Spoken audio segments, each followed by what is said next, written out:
Weylin, I wanted to get this out of the way real quick, do some capital J journalism, because do we need to petition for an official stat correction on Bears' rushing touchdown and maybe secretly give it to you? And kind of walk me through that play where you it looked like you pushed your quarterback a little bit into the end zone.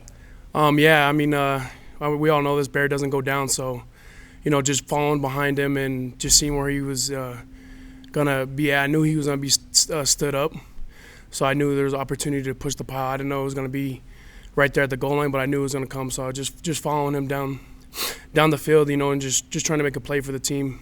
Bear's always trying his best to keep the play going. So as an O-line, we have a philosophy of a big brother, either go pick him up or push him for a couple extra yards. So we had the opportunity to do that, which was pretty cool.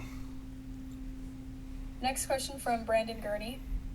Yeah, Weylin, going back to last year, it seemed like the one of the bigger strides I saw with this BYU team was the interior line block, where you guys seemed a little overwhelmed in 2024, wherein this past year it seems like you guys were really able to assert your will late in that game.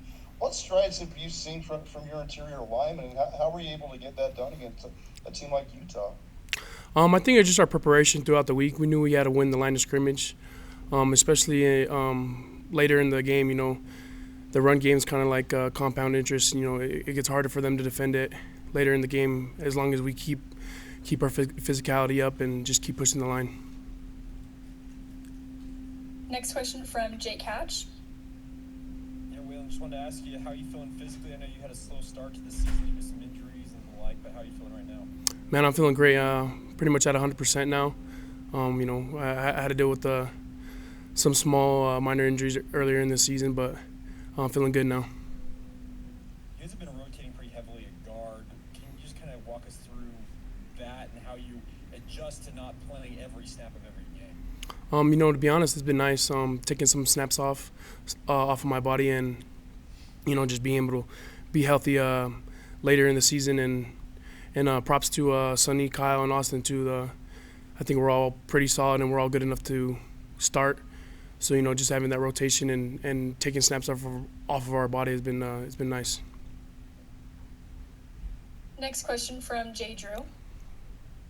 Hey, Weylin, 2 years ago when Iowa State beat you guys pretty good in Provo, they especially kind of handled you guys in the trenches, as Kalani said after the game.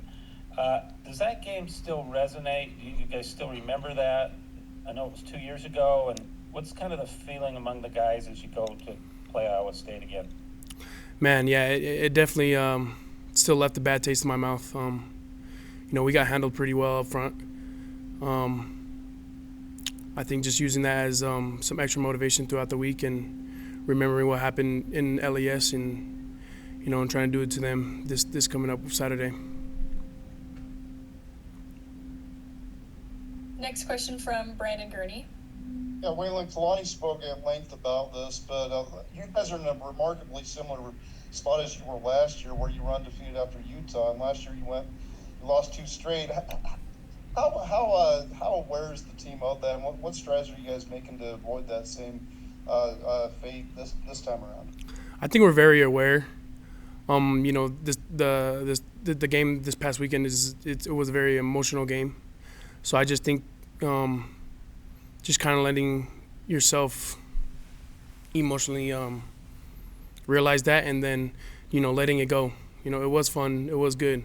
But, just like what we said last week, it's a week-to-week basis. We got to worry about our opponent this week and almost forget what happened last week. Next question from Jake Hatch. Yeah, Weylin, Coach Taghi was talking about the fact that you guys have a bye week after this week, and now you use the term to empty the tank. Does that help you guys in any way as you get ready to potentially push for an 8-0 record? Honestly, I think it doesn't. I think, just kind of what I said last week, or just barely, it's a week-by-week thing. We got to put it all on the line every week. It's not easy to be undefeated. You have a big target on your back. Everyone's going to be gunning for you. So, you just got to take each week for – you can't take each week for granted, and you just got to put everything you got into it.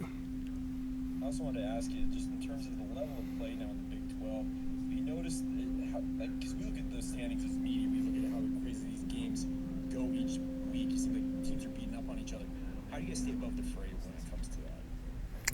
man, just kind of what I already said. It's a week-to-week thing. Just putting maximum preparation into each team and giving it our all throughout the weekend, and then when it comes to Saturday, playing our best when it's time.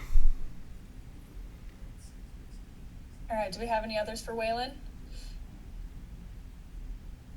Okay, looks like you're good to go, Weylin. Thank you. Thank you, y'all.